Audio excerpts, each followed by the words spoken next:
Hello and welcome to a comparison video between two cars. Now these are some very large, very luxurious, very powerful SUVs, the sort of car you might aspire to own. I sort of do myself.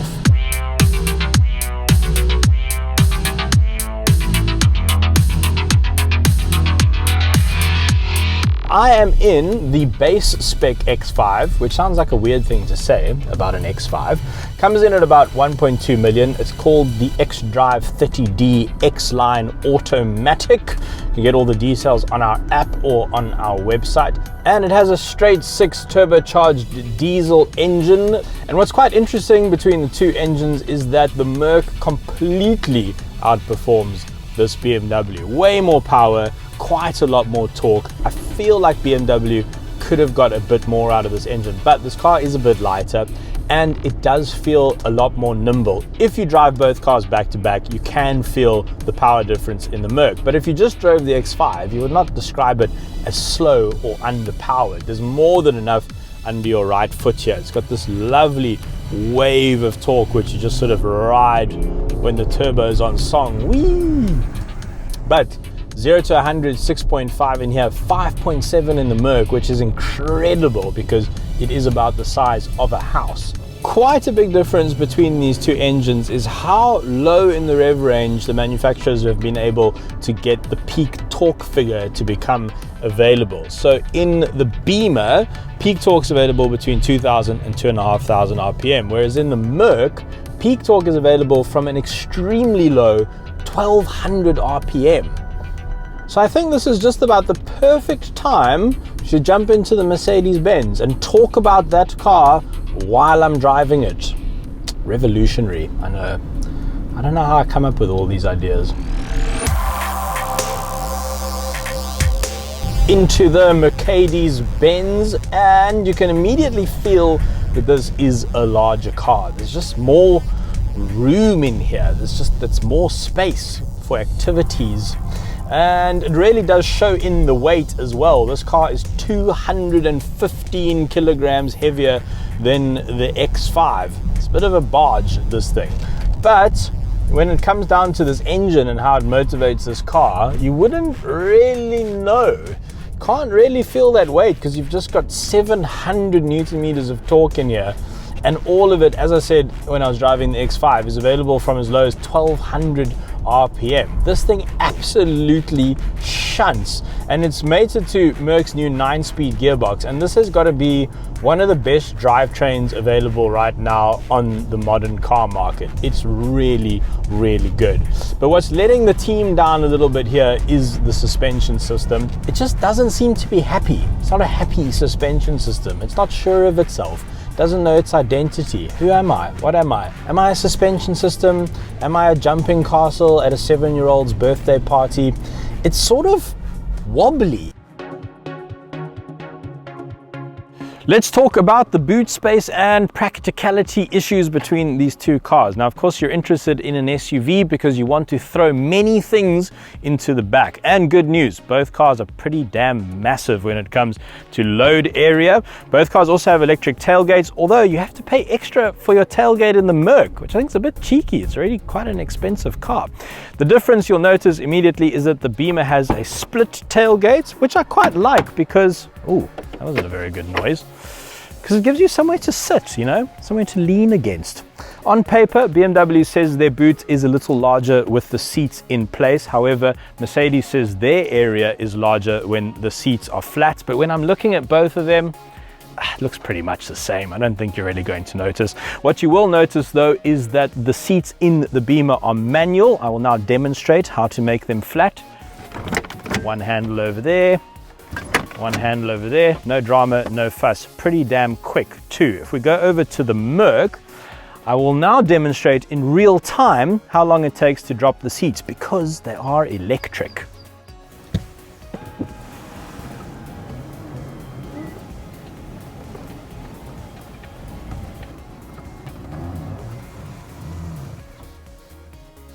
And we're done. That's how those work.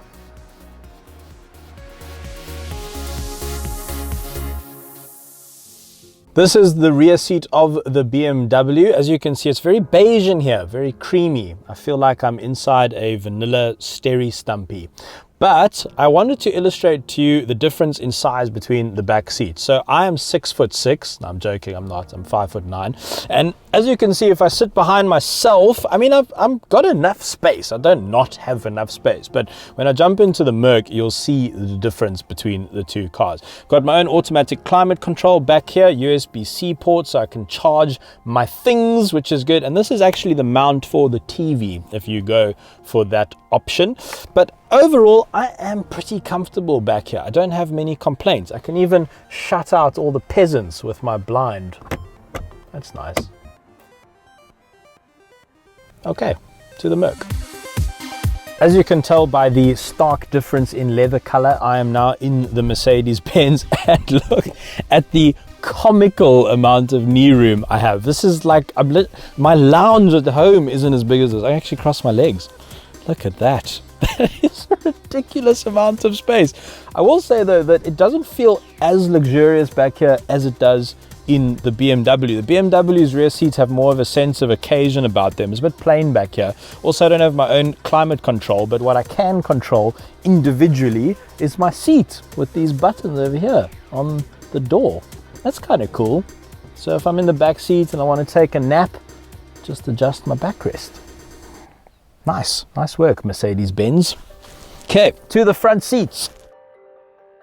The driver's seat of the BMW is quite a nice place to be. BMW have stuck with this design philosophy of having it all kind of surrounding the driver, so the dash is a bit angled towards the driver. It is quite different in the Mercedes-Benz. Another key difference is BMW have stuck with a jog wheel down here, a couple of buttons around it, shortcut keys.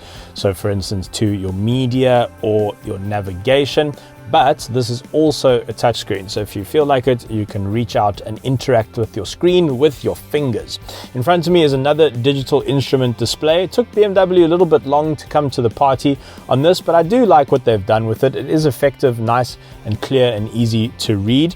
One of the areas where the Merc outshines the Beamer, and I'll show you when I jump into the Merc in a second, is the controls on the steering wheel. Mercedes have done something quite clever with that. But I must give you a top tip. Do not go for beige leather. This car only has 21,000 Ks on the clock, and already the beige leather looks like it's been in here since about 1984. It's just dirty and fading, and your jeans stain the seat. I don't know why you'd ever go for this spec. Overall though, and I remember this so fondly when I drove the first ever X5 about 15 years ago, BMW manages to make this big SUV sort of shrink around you. Almost gives you a little bit of a sports car feeling, and it's very, very different in the Mercedes-Benz. While the rear seats of the BMW have a bit more of a sense of occasion to them than the rear seats of the Mercedes-Benz, I must be honest, when I jump into the front seat of the Mercedes-Benz, this feels a bit more interesting, a bit more exciting, a bit more premium than the BMW. And I don't think it's really down to the materials. Both the materials in both cars actually don't feel as fancy as they should. I just really like this design. It's kind of got this theater aspect to it, and these big screens, this big skateboard dominating the dash. The screen quality just looks a little bit better than it does in the BMW. It reminds me of the Retina display on my MacBook, actually. And the way you interact with these screens is quite different to that in the BMW. This side controls this screen, this side controls this screen, but down here, instead of a jog wheel, we've got this very fancy touchpad setup, and you can push on it like a button. It also has haptic feedback when you swipe. It takes a little bit of getting used to, I must be honest, but it does feel very futuristic. I quite like it. And here are the fancy touch controllers on the steering wheel that I mentioned. It's just a really nice, intuitive way of interacting with the screens in front of you. I really like that. Overall, I just think this is a slightly nicer place to be. And as I mentioned when I was driving the cars, it is a lot roomier. Mercedes haven't gone for that sort of sports car feel. They want you to feel like you're in something big and luxurious and comfortable. And I think they've actually nailed it.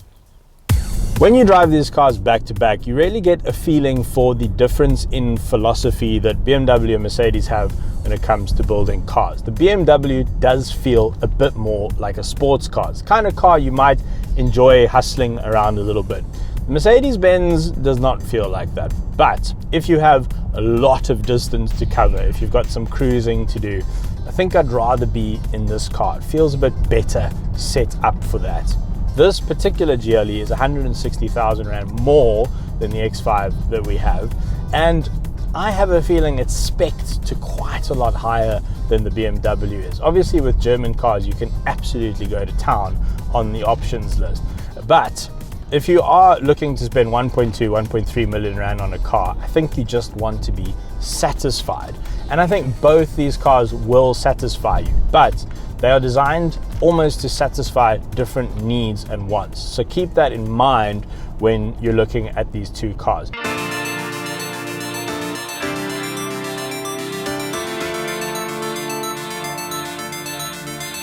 It's important to keep in mind that there is a fair price difference here, 160k premium for this particular Merc against this particular BMW. But I think the one thing I have learned from driving these cars back to back is that even though they're in the same segment, they're roughly the same size, sort of the same price, they're actually quite different products with quite different approaches to what a luxury SUV should be. In summary, if you're looking for something a bit more fun to drive, a little bit easier to park as well, because the Merc is a monster, then the Beamer is the car for you. But if you are looking for an absolute cruise ship, something that's probably going to impress your friends quite a lot, then I think the Merc is for you. Thanks very much for watching. There will be a full written review of these cars on our site, written by my esteemed colleague, Ciro De Siena.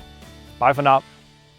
Did you know that we also sell really awesome car-themed merchandise? Check out our range of custom t-shirts and prints at our online store now. Simply click on the square box on your screen and we'll take you there, or the link is in the description below. Thanks for watching.